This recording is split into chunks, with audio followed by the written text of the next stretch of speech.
Buenas tardes, estamos aquí en IMPA, en el cuarto piso, en Barricada TV, en la primer fábrica recuperada del país, ya hace 18 años bajo gestión de sus trabajadores.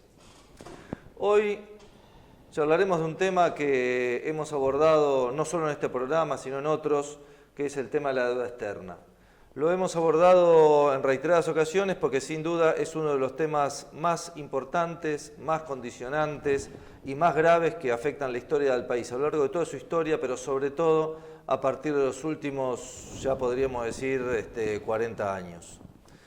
Para charlar de este tema tenemos como invitado a Alejandro Olmos Gaona. ¿Cómo estás? Hola, historiador y un investigador especialista, digamos, en el tema de la deuda externa, además de que intentaremos charlar algo que en Argentina se conoce muy en general, pero que nos puede servir como para profundizar más en este tema a través de, porque vos fuiste parte de la Comisión de Auditoría Integral de la Deuda Pública Ecuatoriana a partir del 2007, ¿no? Bueno, en los mismos periodos en los cuales se dieron reestructuraciones de deuda acá en Argentina y también en Brasil, creo, bueno, fue todo un periodo en el cual en América Latina hubo una discusión en torno al tema y una discusión, bueno, que abrió una nueva etapa y que sigue vigente hoy, ¿no? A ver, ¿cómo llegó Ecuador al 2007 en la constitución de su deuda y si eso tiene algún paralelo con la situación argentina? Ecuador llegó no por una decisión del presidente Correa, que se iluminó, sino porque desde 1998 había un grupo de organizaciones sociales que tuvieron conciencia de lo que significa la deuda para el Ecuador. Y en consecuencia lucharon, se creó un movimiento muy conocido, Jubileo 2000 Guayaquil, donde se trabajó para tratar de instalar el tema, y fue así que cuando Correa asume, es decir, uno de sus ministros, el ministro de Finanzas, Ricardo Patiño, que era miembro de Jubileo 2000, fue el que de alguna manera impulsó la creación de esta comisión de auditoría. Es decir, el presidente, por supuesto, Correa, conocía el proceso de endeudamiento porque había sido anteriormente ministro de Finanzas de Alfredo Palacio, ¿no? Y sabía perfectamente lo que eran los manejos del Fondo Monetario, el Banco Mundial. Es decir, en rigor él se negó a suscribir un crédito con el Banco Mundial por $100 millones y al poco tiempo renunció porque se pedía una serie de condicionamientos que no estaba dispuesto a aceptar. Entonces, a partir de ahí, es decir, la idea de Correa era vamos a pagar si debemos y previo una auditoría para saber exactamente cómo es esto. Al revés de lo que se hizo en la Argentina, que se reestructuró la deuda del 2005 y el 2010 sin que importara si la deuda era legal, ilegal, fraudulenta y de la forma en que podría estar constituida. En todo el proceso de formación de la deuda ecuatoriana hasta el 2007, ¿sostuvo los mismos pasos, según yo estaba viendo, los mismos pasos o cierta similitud con la deuda argentina, ¿no? Pues yo diría que es un calco, ¿no? A mí me sirvió la investigación en el Ecuador para la Argentina y lo que yo he investigado en Argentina para el Ecuador. El proceso fue idéntico, deuda original de la dictadura, porque en el Ecuador hubo dos dictaduras. La primera, diríamos una dictadura no ni remotamente parecida a la Argentina, que terminó de pagar la deuda contraída por Ecuador en 1824 en 1975. Esa dictadura militar, que fue una dictadura de alguna manera progresista, que impulsó el desarrollo del petróleo y todo lo demás, fue liquidada y asumió otra dictadura con otras ideas que sostuvieron la idea del endeudamiento agresivo. Entonces, el proceso es igual al de ¿por qué? Deuda original de la dictadura, igual que en la Argentina. Hubo una estatización de la deuda privada, allí llamada sucretización, en 1982. Hubo refinanciaciones durante todos los periodos democráticos, 83, 84, 85, 86, igual. Hubo una especie de megacanje de títulos, o sea, como el que se hizo en el 2001 acá. Hubo un plan Brady, como el que se hizo acá, es decir, todos procesos similares, con la particularidad también que los bancos que eran acreedores del Ecuador, salvo algunos eran los mismos que acá, y que el Ecuador contrató abogados norteamericanos, supuestamente para que la defendieran, que defendieran al país o asistieran, los mismos que contrató Carlos Menem en 1989 acá. Cuando uno analizaba los contratos, veía que eran idénticos a los hechos en la Argentina, era una especie de calco, uno del otro. Puede ser que se ha habido un programa que algunos países lo tomaron con más energía, otros menos, pero un programa para toda América Latina, o no sé si para todo el tercer mundo, en el cual esos mismos Bueno, yo me acuerdo modelos... que hubo una reunión en el año 82 en la que participó Henry Kissinger, Valéry Giscard d'Estaing, Helmut Kohler, o sea, una serie de funcionarios muy importantes en Europa, donde se planteó esto de qué iba a pasar con las deudas en los países latinoamericanos. Y ahí Kissinger dijo, hay que terminar con esta idea de la soberanía de los países, tenemos que tratar de abrir los países a la inversión extranjera, y una de las cuestiones importantes es ver cómo se soluciona el problema de la deuda, que podríamos tratar de ver a través de que se compren, que los bancos acreedores, con los bonos que tienen, compren activos en estos países emergentes. Eso es el fue un tema proyecto de las privatizaciones. Exacto, ¿no? Fue un proyecto largamente, es decir, muy pensado y muy instrumentado. Y me acuerdo que para ver cómo funcionó la complicidad de los organismos multilaterales, yo encontré en el Ministerio de Economía, acá en Buenos Aires, 3 cartas confidenciales que emitieran el Fondo Monetario, el Banco Interamericano de Desarrollo y el Banco Mundial, dirigidas a la comunidad financiera, donde les decían que el gobierno argentino en 1992 se había comprometido a modificar la legislación laboral, que era muy restrictiva para la inversión extranjera, a privatizar todas las empresas públicas, especialmente la petrolera estatal, a privatizar el sistema jubilatorio. Además, que ese plan financiero instrumentado durante toda la década del 90 no fue obra de Domingo Cavallo, sino se realizó a través de un contrato que firmó Cavallo con el JP Morgan y el Citibank, y ellos le diseñaron el plan completo. Ese mismo plan lo diseñaron de la misma manera en el Ecuador. Es decir, era una cosa perfectamente armada, donde decían, señores, esto es, y esto lo tienen que acatar, obedecer y firmar porque no tienen otra alternativa. Y nuestros gobiernos fueron complacientes y lo hicieron. Sí, cesión de soberanía, privatizaciones, flexibilización laboral. Te quería hacer un par de preguntas que quizás son más de detalle, pero para que se entienda, porque muchas veces son conceptos que se manejan en la economía, o por lo menos el tema cuando uno discute deuda externa, y la mayoría de la gente le quedan en el aire, ¿no? ¿Qué hablamos cuando hablamos de Plan Brady y bonos, el cambio de bonos? ¿Qué Plan Brady tiene? Fue la mayor reestructuración de deuda pública que se hizo en el año 92 en Argentina, 93 en el Ecuador, se hizo lo mismo en Brasil y en otros países. ¿Qué pasa? En esa época, es decir, la masiva afluencia de créditos que hicieron impagable la deuda. ¿Por qué? Porque el Banco de la Reserva Federal había subido las tasas de interés de manera desmesurada, llegaron hasta el 22%, sobre deudas originalmente contratadas al 5%, lo que determinó eso también es otra cesión o concesión por parte de los gobiernos, ¿no? Porque si uno toma una tomás deuda a tasa variable, claro, está sometido a lo que decía el acreedor. Sí. Ahora, en ese momento, Nicolás Brady, que era secretario del Tesoro, ideó un sistema por el cual, si un país ingresaba al sistema, se le reducía la deuda en alrededor de un 20%. Y de esa manera, los bancos que tenían esos supuestos activos incobrables, los cambiaban por nuevos bonos a 30 años, con la garantía de bonos del Tesoro de los Estados Unidos, y entonces ellos se cubrían de esa supuesta pérdida que iban a tener, y además esos bonos que les eran entregados los repartían por todo el mundo y hacían un gran negocio.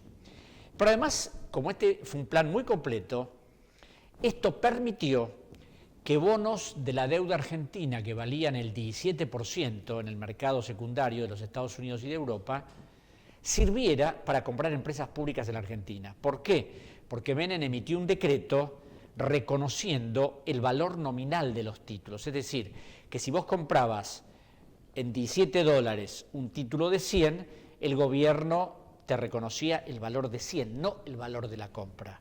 Es decir, una adquisición de un activo de $1.000 millones a cualquier acreedor le costó exactamente 170 millones, el 17%.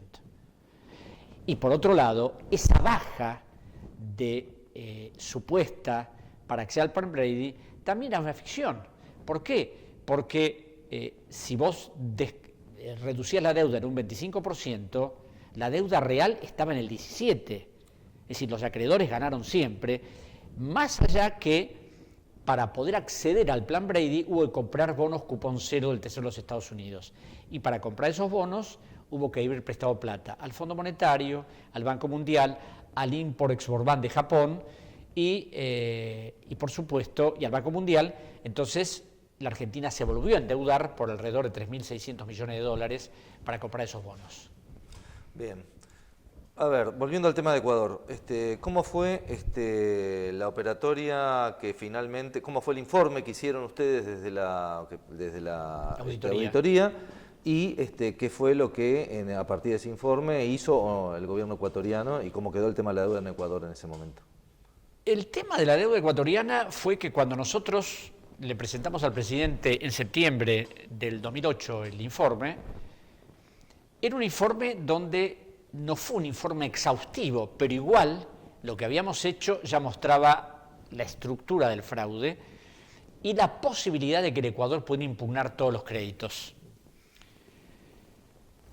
Hubo largas meditaciones del gobierno hasta que me llamó el presidente Correa en el mes de noviembre para que fuera al Ecuador.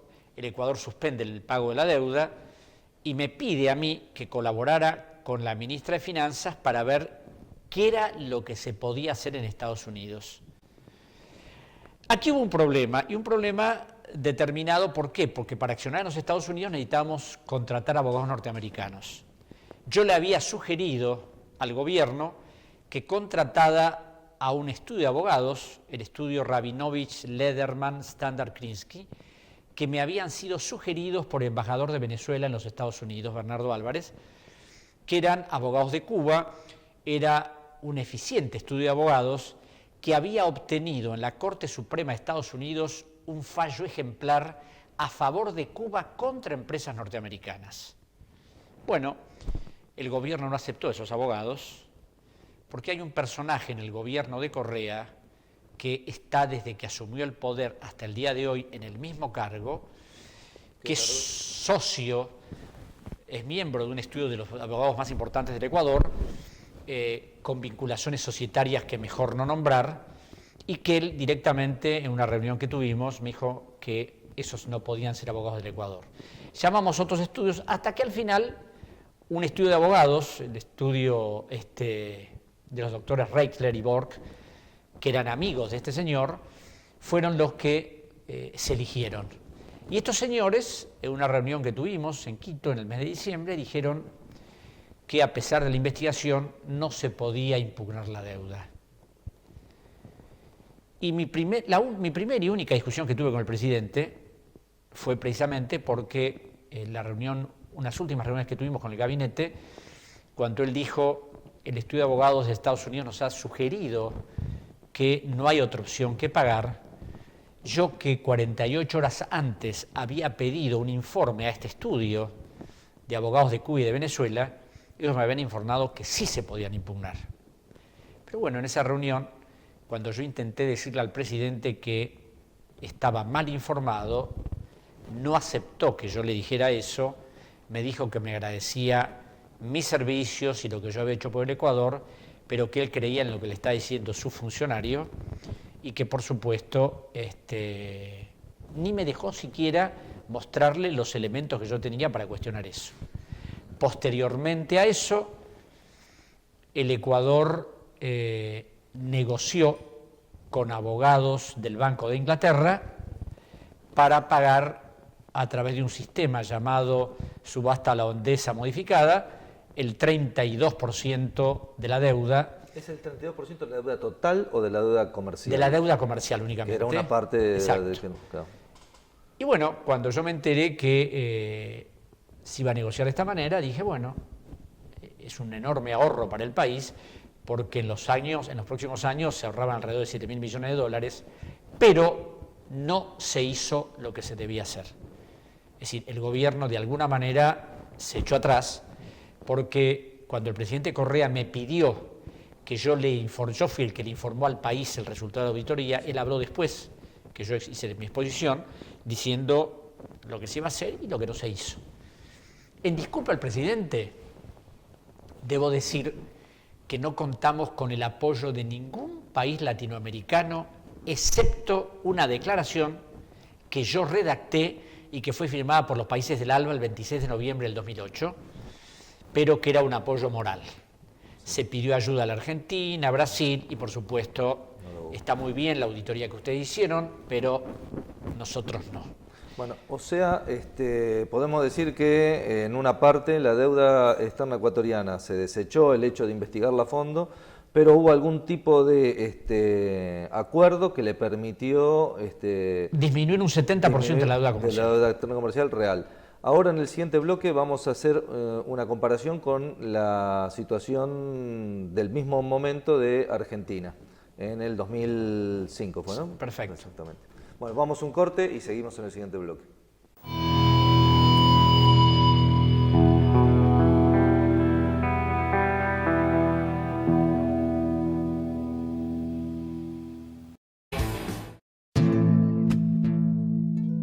El socialismo desde donde tiene que surgir, que no es desde la presidencia de la República. No se decreta esto. Hay que crearlo desde las bases. Es una creación popular, es una creación de las masas, es una creación de la nación, es una creación heroica, decía Mariátegui. Es un parto histórico. Esta es la hora y el mejor momento, porque no estás sola, porque somos cientos. Barricada TV, la pantalla para un mundo nuevo. La rutina de la miseria y los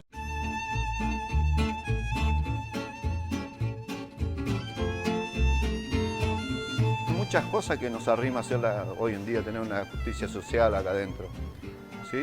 Por ejemplo, acá la de Sisaco ni agua potable nos da, hoy la tenemos nosotros, la compramos.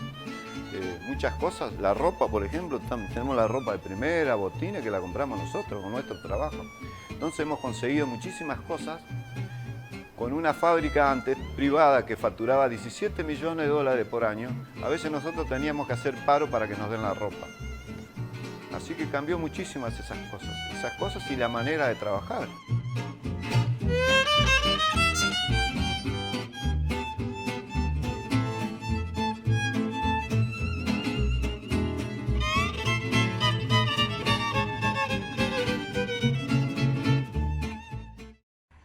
En los últimos meses, las empresas concesionarias de servicios públicos avaladas por el Gobierno Nacional aumentaron sus tarifas para usuarios particulares entre 400 y 600%, mientras que para los comercios los aumentos fueron de 1.000 hasta 1.400%. ¿Qué cambió con el aumento de tarifas? Si vos antes, por ejemplo, pagabas 90 pesos de luz bimestral, hoy podés pagar 250 pesos mensuales. Seguramente tuviste que dejar de hacer algunas de las cosas que te gustaban. Pero esto no solo te afecta a vos. ¿Sabes a quiénes más afecta este aumento?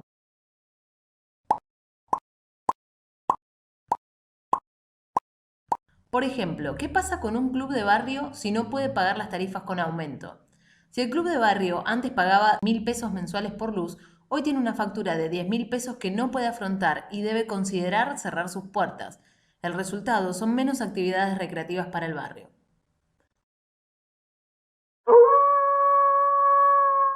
Esto se puede frenar. Unidos podemos exigir el corte con los aumentos. ¿Te enteraste que hay una campaña nacional contra el tarifazo que defiende los derechos de todos los usuarios? Para saber más sobre esta campaña, solo tenés que ingresar a nuestra web. Ahí te contamos cómo comenzó y cómo podés sumarte a la presentación de un recurso de amparo que nos incluye a todos. Defendamos nuestros derechos, que son los de todos.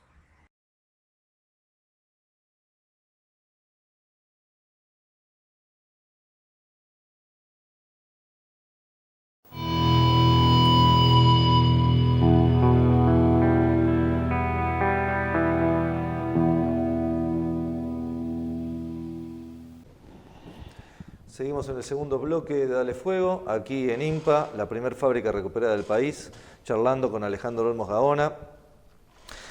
Bueno, y estábamos discutiendo el tema de la deuda de Ecuador, de la reestructuración que se hizo en el 2007, y que 2007-2008, y que tiene un paralelo en el tiempo y en la misma situación de crisis de deuda, ¿no?, que tuvo Argentina en el periodo 2004-2005 con la reestructuración que hizo el kirchnerismo. Hay un detalle que hay que señalar, tanto Argentina como Ecuador, para decir un paralelo, no solo Argentina, Ecuador, Bolivia, Venezuela y demás, tienen un origen en la situación política en la cual se mueve esta reestructuración, tiene un origen en una profundísima crisis social, una profundísima crisis en la cual colapsan el sistema político en un determinado momento, ¿no? Y creo que eso es un tema a tener en cuenta, ¿no? Cuando decía el tema de que los movimientos sociales impulsaban, o los movimientos políticos y sociales impulsaban mucho esto, ¿no? El tema de Argentina, hagamos una comparación y una cuestión específica de Argentina, porque se habla de que acá hubo una quita y demás. Además, quiero aclarar algo más, ¿no? Vos sos hijo de Alejandro Olmos y participaste con él en las investigaciones de ese gran patriota que fue el que inició a partir del 82 la investigación de la deuda, que en el 2000 dio como ilegítima, ilegal y odiosa, ¿no? Lo sorprendente de la reestructuración de la deuda de la Argentina es, primero, la violación absoluta del orden jurídico. Es decir, esto es una cuestión que tiene que ver con un concepto de los economistas para los cuales si la deuda es sustentable se paga y si no es sustentable se reestructura. Si los contratos son ilegales, si se ha violado la Constitución, si hay un montón de irregularidades, pareciera que esto no interesa. Y en el 2003, cuando se publicó un libro de Torcuato Di Tella con Néstor Kirchner, cuando se habla del tema de la deuda, Néstor Kirchner dice claramente, la deuda es ilegal, pero hay que pagarla. Y claro, un abogado no puede decir esto, porque si una cosa es ilegal, los actos ilegales no se pagan, ni se negocian, ni se reestructuran, se denuncian, se cuestionan, se impugnan. Pero bueno, nosotros en Argentina tenemos muchas particularidades y una de esas es ellas de no respetar el orden jurídico. Pero bueno, fue así que en el 2004, en el mes de marzo, Kirchner emite el primer decreto, el 319, donde están los primeros lineamientos de la reestructuración. Cuando leí el decreto me llamó la atención por tres cosas. Primero, porque Kirchner en el decreto establecía que se prorrogaba la jurisdicción en favor de jueces extranjeros. Segundo, que la Argentina se sometía a la legislación de los Estados Unidos, la Argentina renunciaba a la inmunidad soberana en los bonos que iba a emitir y aceptaba a unos abogados que habían sido recontratados por Duhalde en el 2002 y que habían sido contratados originalmente por Menem en 1989. Estos abogados tenían la particularidad que eran simultáneamente abogados de nuestros históricos acreedores. Claro, cuando yo vi eso dije, esto no va a salir bien. Pero el exitismo argentino también determina que las grandes frases, las grandes cosas y la gente crea en ellas. Resultado, se reestructura la deuda en el 2005 y la deuda no baja un 70% como todos dicen, porque en ese momento la deuda en default eran 81.000 millones de dólares. Los que entraron en el canje fueron 60.000 y el Estado cambió 60 por 37.500 millones. Si uno hace el cálculo se da cuenta que nada que ver con el 70%. Pero ¿qué ocurre? En la nueva reestructuración del 2010, los que quedaban afuera entraron y ahí fue cuando se llegó a ese 92% de deuda canjeada. En el 2005 se cambiaron los bonos viejos por tres tipos de bonos, unos atados al coeficiente de estabilización de referencia, a la inflación, otros con una tasa determinada y todos con un cupón atado al PBI, que significaba que lo que se quitaba por un lado se iba a reintegrar por el otro. Es decir, en definitiva, la quita fue muy poca, yo diría no, es decir, no, sería una demasía decir que fue insignificante, pero fue una quita muy poca. No creo que en rigor haya excedido el 15% total. Pero claro, todos hablan, la presidenta en todos los mensajes al Congreso, la mayor desendeudamiento de la historia, y eso no resiste el menor análisis. ¿Por qué? Porque desendeudarse es pagar una deuda y no deber más. Ahora, si yo le pago a los bancos extranjeros con plata del ANSES, si yo le pago a los bancos extranjeros con plata del Banco de la Nación, estoy cambiando de acreedor, no estoy desendeudándome. Y el cambio de acreedor, si bien favorece a la Argentina, porque no es lo mismo bicicletear a los jubilados del ANSES que a los bancos extranjeros, ni a los que depositan en el Banco de la Nación, de todas maneras es un cambio de deuda, no un desendeudamiento. Claro, lo que hay es un paso de deuda externa a deuda interna, ¿no? A deuda interna, parte muy importante. que sigue generando intereses y el Estado se sigue endeudando. Por eso, si uno ve la deuda que teníamos al asumir el matrimonio Kirchner, es decir, el Néstor Kirchner, la deuda era de 171.000 millones de dólares. Y la quita se hace sobre la parte... Sobre 80. Sobre 80, que es lo comercial. Exactamente. O sea, ¿qué es lo que tampoco se dice? No es que se hizo una quita sobre los 171, porque en default era nada más que 81. Claro. Ahora bien, ¿cómo es posible que nos hayamos desendeudado si en el 2003 teníamos 171.000, hayamos pagados, según la presidenta Cristina Fernández de Kirchner, 190.000 millones en 10 años? Se pagaron 190.000 millones. 190.000 millones. Y hoy, antes de que subiera Macri, la deuda era de 240.000 millones de dólares. Es decir, indudablemente hay algo que no funciona. Por supuesto que el macrismo ha hecho la mayor emisión de deuda soberana, yo diría, de la historia, porque ha aumentado la deuda en 38.500 millones en los últimos 11 meses. Antes de seguir con el tema del periodo kirchnerista e ir al periodo actual, ¿no? Te quería hacer una pregunta que ronda mucho en la cabeza, que en una época se hablaba.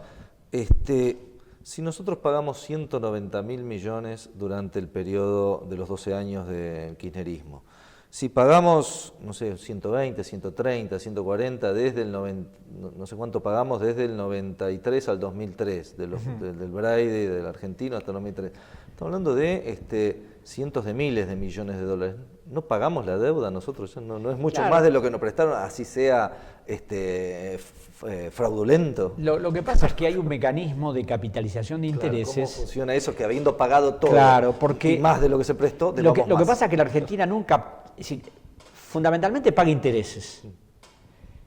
Y como a veces no puede pagar todos los intereses, esos intereses que quedan se capitalizan, por eso la deuda sigue creciendo.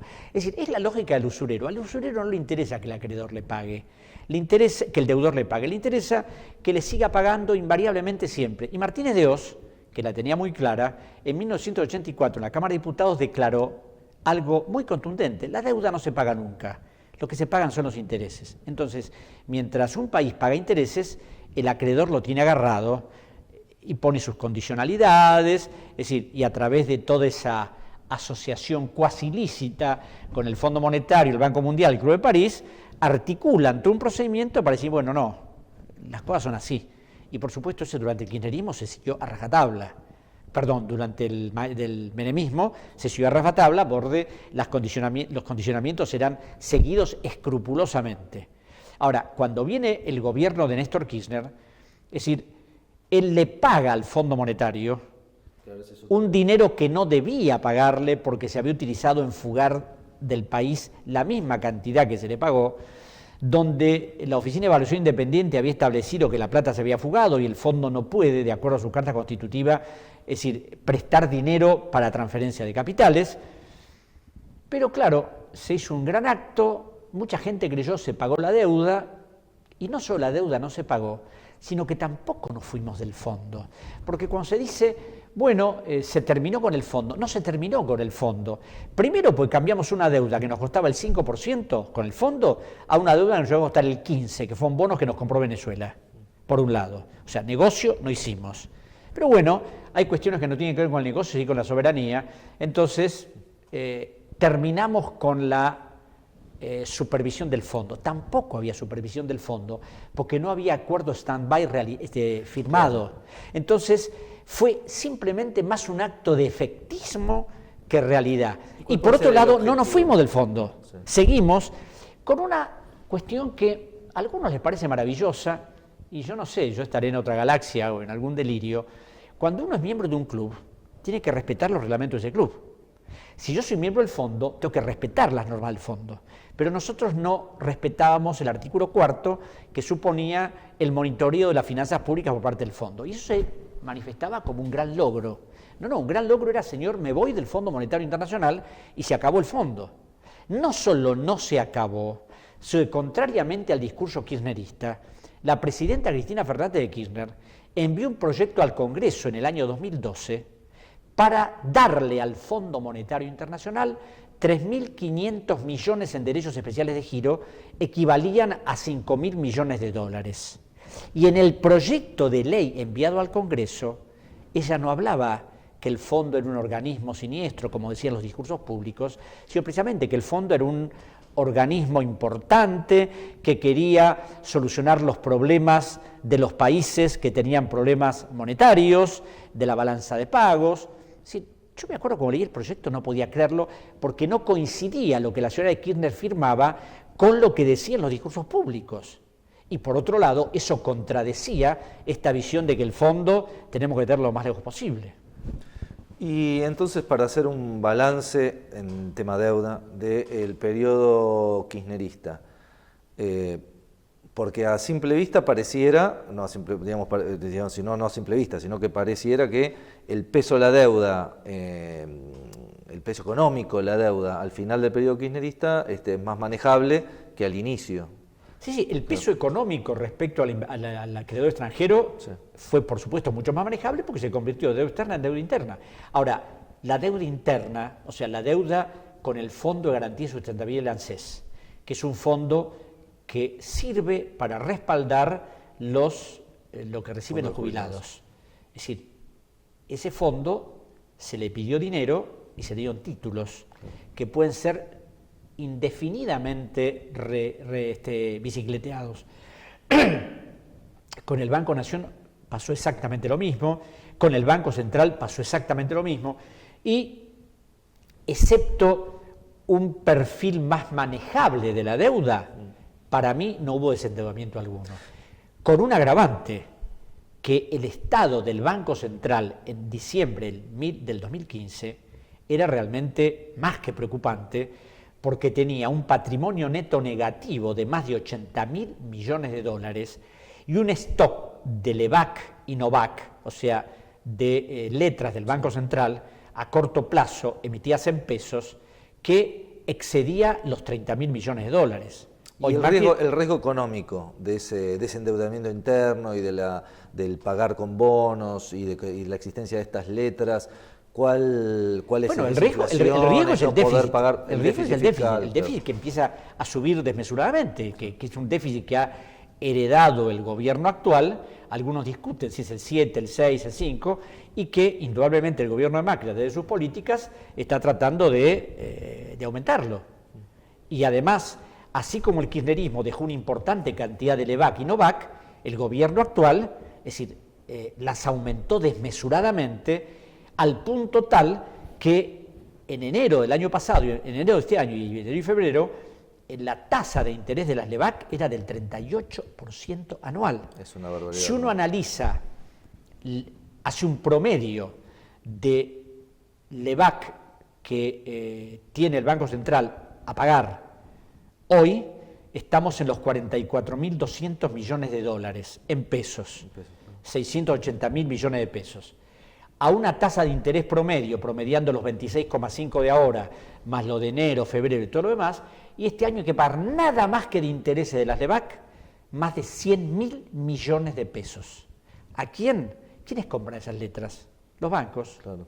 No lo compran los ciudadanos, los maestros, los empleados. Es una bicicleta, ¿no? Es una bicicleta. Traen dólares, compran LEVAC, los cambian a pesos. Muchos amigos míos del oficialismo anterior, cuando yo les puntualizaba el problema que esto podía significar, me decían que no, porque si vos tenés hoy un vencimiento de 5.000 millones, emitís LEVAC por 6.000, cancelar los 5.000 pero la deuda sigue creciendo. Y eso en algún momento no puede tener un buen final. Exactamente. Y ahora, entonces, la política del kirchnerismo respecto a las políticas anteriores, lo básico sería canjear deuda externa por deuda interna. Por ahí deuda sería interna, el eje, el principal cambio sería ese. manejable el problema de la deuda. Y con eso poderlo manejar más mediante la emisión de estos bonos y demás. Exactamente. Bueno, y otra cuestión sería que la relación de la deuda PBI había bajado. Lo que pasa es que la relación deuda PBI había bajado, pero también es importante comparar que no era lo mismo la relación deuda PBI del año 2001-2002, la deuda PBI del 2015, porque el PBI del año 2001 era de 90.000 millones de dólares y el PBI del año pasado era de 450.000 millones. Claro, no hay que tomar por el periodo de crisis, ¿no? Exacto. Hay que tomar más bien una mediana, ¿no? Es decir, como todas estas cuestiones económicas, es decir, ofrecen muchas miradas. No se puede poner comparaciones rígidas que pueden llegar a cualquier conclusión. Bueno, vamos a hacer un último corte y vamos a cerrar viendo cómo está el tema de la deuda externa bajo el abordaje que le hace el nuevo gobierno del PRO. Bueno, vamos a un corte, señor director, y seguimos en un minutito.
Soneros que defiendan su mensaje para que llegue la salsa a todas las amistades.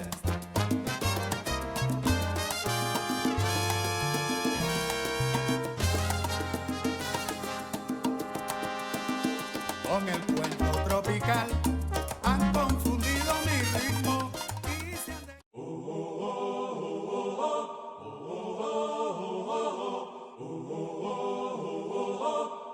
Pongo por delante de nosotros al comandante de todos los comandantes, al Cristo Redentor, crucificado y resucitado, al Cristo y su mensaje liberador, al Cristo y su mensaje de amor, de la justicia social. Y los llamo a todos. Los que quieran patria, vengan conmigo para que sigamos haciendo patria.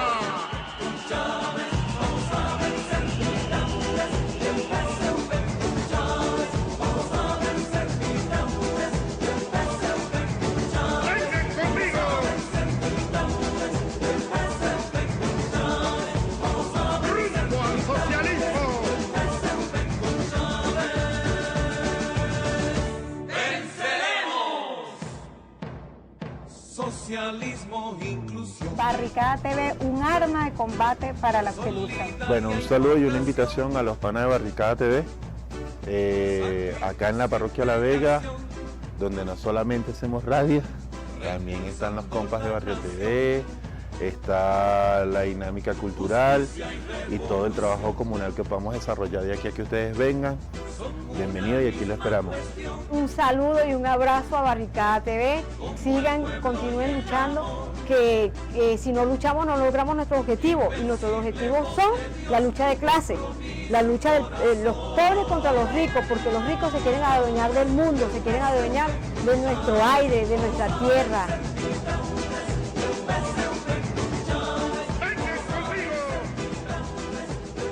Y decirles que las Malvinas son nuestras, las Malvinas son de Argentina, y que las Malvinas no nos van a quitar, y que son circunstancias de la vida, los imperios caen.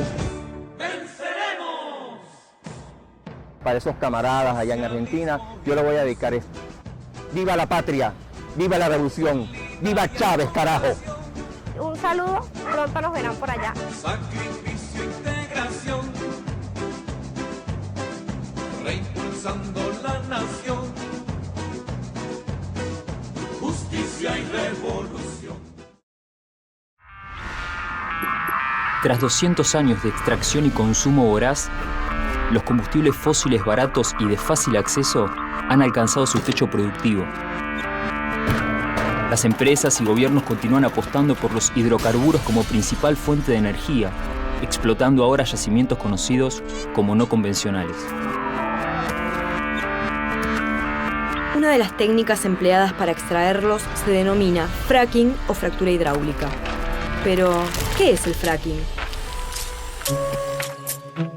Para liberar el gas o el petróleo se perfora hasta la formación geológica que los contiene y se inyecta agua a alta presión, mezclada con productos químicos y arena. Esto provoca que fluyan a la superficie y puedan ser extraídos. El problema que acarrea esta técnica es el impacto socioambiental que puede traducirse directamente en aumento de la actividad sísmica, mayores emisiones de gases de efecto invernadero, gran ocupación territorial, contaminación del aire con sustancias de alta toxicidad, contaminación del agua superficial y subterránea. El agua es un bien escaso y no renovable. El fracking no solo consume millones de litros, sino que además el uso de químicos altamente tóxicos pone en riesgo las aguas subterráneas y superficiales, ya sea por fugas hacia la superficie, por derrames durante su manipulación o por incorrecta disposición de líquidos residuales. Entonces, ¿estamos dispuestos a obtener energía a cualquier precio? En Argentina la producción de petróleo y gas convencional ya alcanzó su pico productivo.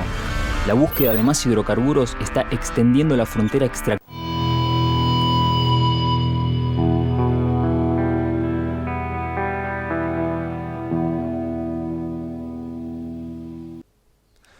Seguimos en el último bloque de cierre, aquí en Barricada TV, en Dale Fuego, charlando con Alejandro Olmos Gaona sobre la deuda externa y vamos a adentrarnos en el último periodo, en el periodo que estamos actualmente, en este último año. ¿Cuál es el cambio respecto del tratamiento que se le dio durante el kirchnerismo al tratamiento actual en el tema de deuda externa? El cambio en general, pero en el tema de deuda externa en particular. Mis críticas al kirchnerismo son sabidas en el tema de la deuda, pero lo que ha hecho este gobierno es un cambio, diríamos que absoluto. Primero porque, bueno, responde a la lógica de los empresarios que gobiernan, que son una enorme cantidad, y segundo porque se apresuraron a arreglar con los buitres, cosa que Macri quiso desde siempre. Cuando el gobierno kirchnerista discutía el tema de los buitres, Macri cuestionaba eso diciendo que no, que a los buitres había que pagarles. Y en el caso del juez Griesa, por ejemplo, yo sostuve que sí, que no había otra alternativa. ¿Por qué? Porque la Argentina se había sometido a la jurisdicción de Griesa, había litigado, el juez la había condenado, había perdido, había apelado, o sea, había hecho todo lo que se hace en un proceso legal regular y había perdido. Y, como una vez se lo dije a un senador amigo del Frente para la Victoria, yo estoy convencido que los abogados que la Argentina tenía en Estados Unidos, que contrató originalmente Menem en el 89, le habían mentido al gobierno sobre las posibilidades de que el juicio saliera de otra manera. Claro, terminó el juicio, vino este cambio de gobierno y Macri salió corriendo a hablar con los buitres. Pero no solo arregló con los que estaban en ese juicio, sino arregló con todos, con aquellos que no habían iniciado acciones judiciales, arregló con los bonistas italianos que tenían 2 demandas en el CIADI que habían sido desactivadas, y con una tercera con pocas posibilidades de que fue acogida la demanda, el macrismo llegó al extremo de que en una hoja de agenda, se ve que no tenían un papel a mano, arrancaron una hoja de agenda y redactaron un reconocimiento de deuda en forma manuscrita por 842 u 848 millones de dólares a un fondo buitre. ¿Quién hizo ese maravilloso reconocimiento? Luis Caputo, secretario de Finanzas de la Nación.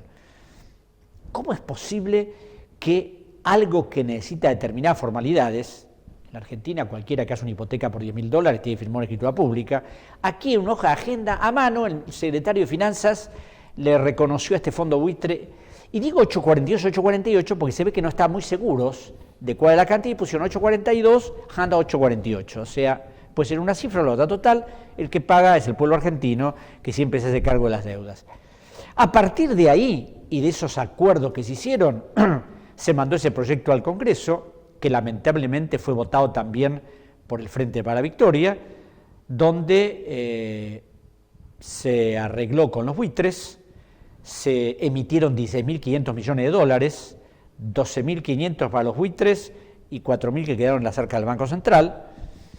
Yo me acuerdo que expuse en el Senado, por invitación de varios senadores, y les dije claramente, señores, ustedes están negociando el delito, están reestructurando el delito porque la Argentina tiene elementos suficientes para cuestionar todo esto. Pero por supuesto, yo no soy nadie y el gobierno es el gobierno y estaba decidido a arreglar. Pero además de arreglar con los buitres, empezó la emisión constante de bonos soberanos y desde marzo a hoy se han emitido alrededor de 38.500 millones de dólares en bonos, en letras del Tesoro, en dólares, en euros, con tasas de interés altas, y el único gran logro del gobierno que ha hecho una emisión de bonos por 70 y tantos mil millones de pesos a tasa fija a 10 años, que dijeron es el logro más grande de la historia.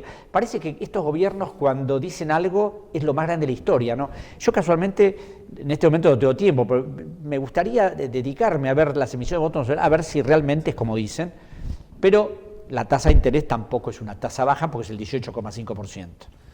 O sea que se han hecho deuda nueva por 38.500 millones de dólares a una tasa de interés que contra lo que se anunciaba que es una tasa de interés que no paga ni Paraguay, ni Bolivia, ni ninguno de los países estos que ningún país latinoamericano, con otro agravante que por supuesto se ha vuelto a caer en lo mismo de someterse a la jurisdicción extranjera, a los tribunales de Nueva York. Bueno, sobre estas cosas pareciera que hay una especie de modelo del que nadie se quiere apartar, y en este momento tenemos al 30 de junio, las últimas cifras no se conocen, una deuda pública total de 260.000 millones de dólares, y este año hay que pagar 14.700 millones de intereses. Esto se debe pagar antes de fin de año, antes del cierre de un ejercicio. Es decir, se pagará un stock al ANSES, al Banco Nación, pero otro se va a pagar a los bancos extranjeros, que son acreedores, y empezará este nuevo proceso de endeudamiento. ¿Qué es? La idea es cambiar deuda interna por deuda externa y aumentarla, ¿no? Claro. Según parece, Ahora, yo me acuerdo que Cavallo en el 92, cuando firmó el Plan Brady, dijo, en ese momento la deuda era de 62.000 millones de dólares. Cavallo dijo, en el año 2000 la deuda será un lejano recuerdo. Cuando se fue el gobierno de Menem, la deuda llegaba casi a los 145.000 millones de dólares, con el agravante que se habían vendido todas las empresas públicas. En este momento de gran exitismo y triunfalismo de la gente del PRO, es decir, se dice que esto es manejable, de que esto es fantástico, pero quiero ver dentro de 2 o 3 años cuál es el estado de las finanzas públicas, si van a seguir emitiendo deuda, y seguramente lo van a hacer para pagar deuda vieja, porque ya lo hizo Macri en el gobierno de la Ciudad de Buenos Aires. Macri endeudó a la Ciudad de Buenos Aires más de 2.000 millones de dólares, y yo he leído decretos por el cual se emiten bonos en moneda extranjera de deuda para pagar deuda vieja. Y esto de pagar deuda nueva con deuda vieja que generalmente no mejora los perfiles, aunque digan que sí, me hace acordar una frase del ministro argentino, una frase que dijo el ministro Juan José Romero en 1898, en una crisis de la deuda, cuando en las instrucciones que le dio al embajador argentino en Londres, al doctor Luis Domínguez, le decía: ni se le ocurra pedir nuevos préstamos, porque pagar es deuda... parte de la crisis del 90, ¿no? La crisis del 90, porque pagar deuda nueva, pagar deuda vieja con deuda nueva, es ir derecho a la bancarrota. Eso es lo que ha hecho la Argentina desde hace 40 años. ¿Cuál sería la alternativa? Porque en general se dice, bueno, no se puede hacer otra cosa, si uno no se somete a los tribunales externos, se queda fuera de las posibilidades de conseguir cualquier tipo de crédito, si uno resuelve parar la pelota con la deuda y ver qué pasa para ver cómo va a seguir adelante mediante algún tipo de investigación, también va a tener encima todos los organismos internacionales, el país no está en condiciones de resolver las cosas solo. Bueno, los que plantean eso yo les respondo. ¿Qué pasó en el 2001 cuando se produjo el default hasta el 2005 que Kirchner arregló? ¿La Argentina se cayó? ¿Hubo algún problema grave? Al contrario, la Argentina creció. Fueron los momentos de mayor crecimiento. ¿Por qué? Porque no se pagaba y ese dinero que no se pagaba quedaba en la Argentina. Si en este año tenemos que pagar 14.700 millones de dólares, pensemos qué significaría que esa plata se invirtiera en la Argentina. Mucho más cuando el origen de esa deuda y montones de reestructuraciones son francamente espurias. Y hay algo de lo que mejor nadie habla, y mejor no hablar, que es la mitad de la deuda de la dictadura era deuda de empresas privadas estatizada en el 82. Hablamos de las deudas de Papelera Río Paraná, Asindar, Loma Negra, las empresas del Grupo Macri, Techin, etcétera, etcétera, etcétera, ¿no? Socma, Sideco Americana. Yo a la presidenta le escribí en el año 2012 dándole una enorme cantidad de elementos que ella podía jugar frente a los buitres. Y además le decía que por qué no llamaba a esos empresarios que la criticaban tan acerbamente. Le decía: señores, el Estado argentino ha pagado durante años por ustedes, por una deuda ficticia, gran parte investigada por el Banco Central en el 85, tal suma de dinero, empiecen a devolver la plata. ¿Qué me contestó la señora de Kirchner en una larga carta firmada por Oscar Parrilli, secretario de la Presidencia? Que sí, que la investigación de la deuda era excepcional, es decir, que el trabajo de mi padre era notable, etcétera, etcétera, etcétera, pero que no se podía hacer otra cosa. Es decir, pareciera que nuestros gobiernos tienen metido en el cerebro que otra cosa distinta a lo que se ha hecho no se puede hacer, y así estamos. Para ir cerrando, entonces, nosotros nos encontramos hoy en una situación en la cual el endeudamiento avanza a ritmo galopante, y el gobierno, el régimen político actual, está conformado principalmente por una cantidad de grandes empresarios o de CEOs de grandes empresas que son los mismos, en gran parte, que estatizaron la deuda privada. Estatizaron la deuda privada en el 82, ¿fue, no? En 1982. En 1982. Bueno, estamos en una situación difícil. Y a lo que les interesa son sus negocios, no les interesa el país. Una última cuestión, porque siempre se dice, con el kirchnerismo se le abonó al fondo 10.000 millones. ¿Cuál es la situación actual respecto del fondo y qué perspectiva vos crees que tiene este gobierno respecto de el Fondo Monetario Internacional? En este momento al fondo no se le debe nada, por supuesto, porque se le pagó todo, y el gobierno va a volver a solicitar el auxilio del fondo, seguramente. ¿Y eso qué significado tiene en la política? ¿Cómo funciona el fondo cuando presta dinero establece condicionalidades? Hay que reestructurar esto, hay que limitar el empleo público en esto, los servicios sociales tienen que ser esto. Es decir, el fondo es como que te diseña lo que va a ser el gobierno en el futuro, porque si no, no te presta plata. Es decir, la política educativa tiene que tener tales restricciones, el gasto público tiene que estar restringido de tal manera. Es decir, el fondo presta, pero a través de determinadas condicionalidades. Y en el caso del Banco Mundial y el BID, también prestan plata con determinadas condicionalidades, por supuesto, es decir, en algunos casos para realizaciones que son importantes, es decir, el Banco Mundial le prestó plata a Cristina Kirchner para la asignación universal por hijo, ahora le acaba de prestar a Menem $600 millones para la asignación universal por hijo, a Macri, para la asignación universal por hijo, y para algunas obras de infraestructura, pero hay que ver si esa plata se emplea en eso y no se desvía, porque en la investigación que hicimos en el Ecuador veíamos que el Banco Mundial prestaba para determinadas cosas y se hacía otra cosa, por supuesto con la anuencia del Banco Mundial, que implementaba sus propias consultoras para evitar que no hubiera problemas de ninguna naturaleza. Yo creo que en este momento el futuro de la deuda es complicado y el futuro económico de la Argentina, salvo para los CEOs, para los grandes empresarios y para un grupo muy reducido de personas, es decir, puede ser realmente muy auspicioso en el corto plazo. Bueno, te agradecemos que hayas estado acá presente, aquí en Barricada TV, muy interesante la charla, un tema tan fundamental como el de la deuda que desgraciadamente nos tiene permanentemente hablando de ella y parece que nos va a tener en los siguientes años no solo hablando, sino teniendo que encontrar soluciones definitivas que no las vamos a encontrar a través de simplemente de la charla, ¿no? Requerirá, como requirió en otros momentos, un gran movimiento político y social que imponga las transformaciones necesarias. Seguramente. Bueno, cerramos esta nueva emisión de Dale Fuego aquí en Barricada TV en IMPA. Espero que haya resultado interesante y siguen disponiendo de este material a través de la página, accediendo a la página de Barricada TV, que lo pueden encontrar allí para poder difundirlo, estudiarlo y que se pueda seguir interiorizándose de los problemas que aquejan a nuestro país. Bueno, nos vemos la semana que viene en un nuevo Dale Fuego y un saludo a todos los televidentes.